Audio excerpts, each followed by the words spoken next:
আসসালামু আলাইকুম বন্ধুরা। রমজান মাস আসলেই তারাবির নামাজ নিয়ে একটা বিতর্ক থাকে। কেউ বলে 8 রাকাত, কেউ বলে 20 রাকাত। দেখেন মিজানুর রহমান আজারে কি বলতেছে। তারাবির সালাতের রাকাত বিতর্ক এড়িয়ে চলুন। রাকাত নিয়ে বিতর্ক করবেন না। 8 রাকাত 20 রাকাত নিয়ে যে মারামারি এই দেশে, এটা শয়তানের ফন্দি। চিল্লায় বলেন, এটা কার একদম ঠিক। ফন্দি?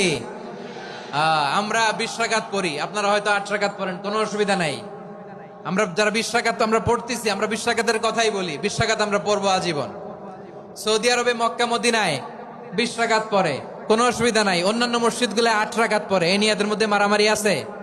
হ্যাঁ, এই জন্য রাকাত বিতর্ক এড়িয়ে চলবেন। প্রিয় ভাইয়েরা, আপনার আমল আল্লাহর কাছে কবুল হবে সংখ্যার বিচারে না উত্তমতার বিচারে? বলেন তো। উত্তমতার বিচারে। কত চমৎকার ভাবে আপনি আল্লাহর সামনে দাঁড়াতে পারছেন, এটা বিবেচ্য। রুকু সেজদাগুলো সুন্দরভাবে করবেন। রুকু থেকে সোজা হয়ে দাঁড়ানো ওয়াজিব। 2 সেজদার মাঝখানে সোজা হয়ে বসা ওয়াজিব। এই তা'দীলুল আরকান বাদ দিলে হানাফি মাযহাব মতে সৌ সেজদা দিতে হবে। অন্য মাযহাব মতে নামাজই হবে না আপনার। এই জন্য ধীরস্থির ভাবে তারাবির সালাত যেন আমরা আদায় করি। পারা যাবে তো ইনশাআল্লাহ? আসলে তারাবির নামাজ যারা বলতেছে 8 রাকাত, তারা হচ্ছে নামাজ চোর। এই জন্য 20 রাকাত পড়তে পারবে না, এই জন্য বলতেছে 8 রাকাত।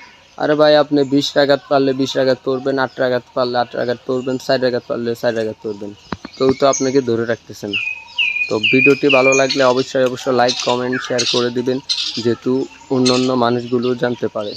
ধন্যবাদ।